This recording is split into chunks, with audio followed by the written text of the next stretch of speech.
The following is an AZPM original production. Arizona Science is supported by Research Corporation for Science Advancement.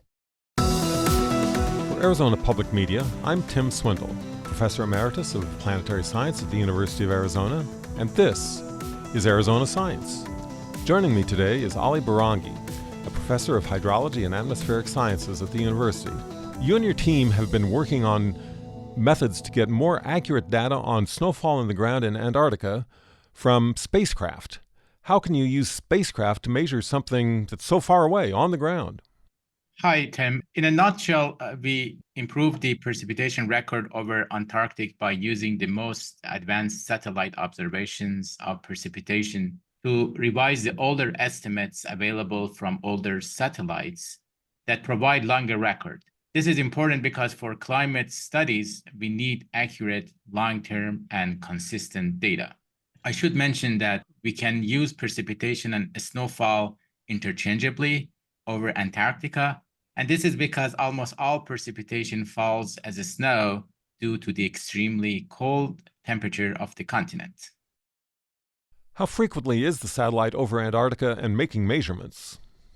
Depending on the satellite and what coverage it provides, each satellite observation can have a width of observation called SWOT.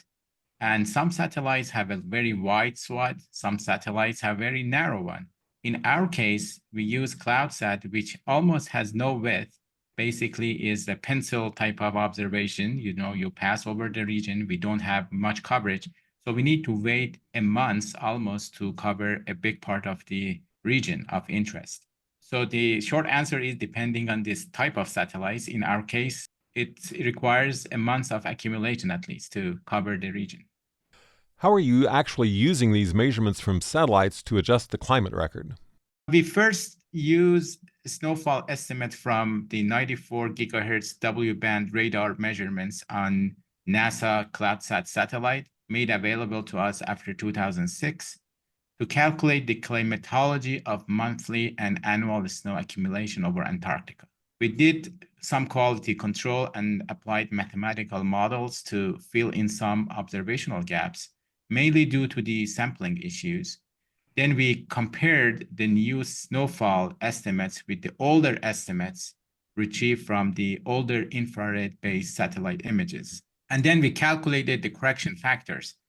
These correction factors are then used to improve the amount and spatial pattern of precipitation over Antarctica during the entire available satellite precipitation record that goes back to 1979, and this way producing more than 40 years of data for various scientific studies. Antarctica is a long ways from where most of the people live on this planet. Why does it matter? Antarctica is about 50% larger than the contiguous United States. Most of Antarctica is covered by the Antarctic ice sheet with an average thickness of about 1.9 kilometers. Antarctic ice sheet contains about 60 to 70% of the planet's total freshwater supply, and it contains enough ice to raise global mean sea level by 58 meters if all melted.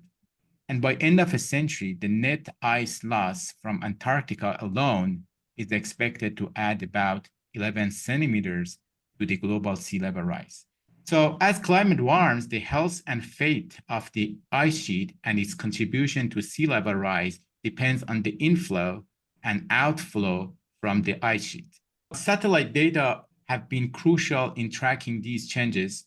Although there is some ice accumulation inland, the coastal regions and West Antarctica are melting much faster, and the overall trend for Antarctica shows a significant ice mass loss. Finally, the snowfall observations record is also important for climate models evaluations.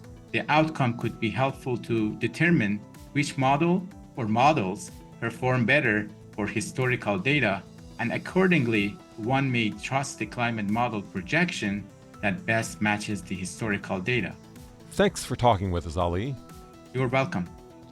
Our guest today has been Ali Behrangi, who has been using satellite data to make better measurements of snowfall in Antarctica, a part of crucial climate models.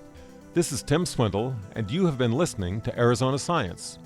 You can also listen to this and other episodes at azpm.org. Thank you to Research Corporation for Science Advancement for their support of Arizona Science. AZPM podcasts are made possible in part by donations from listeners like you. Learn more at support.azpm.org. Thank you.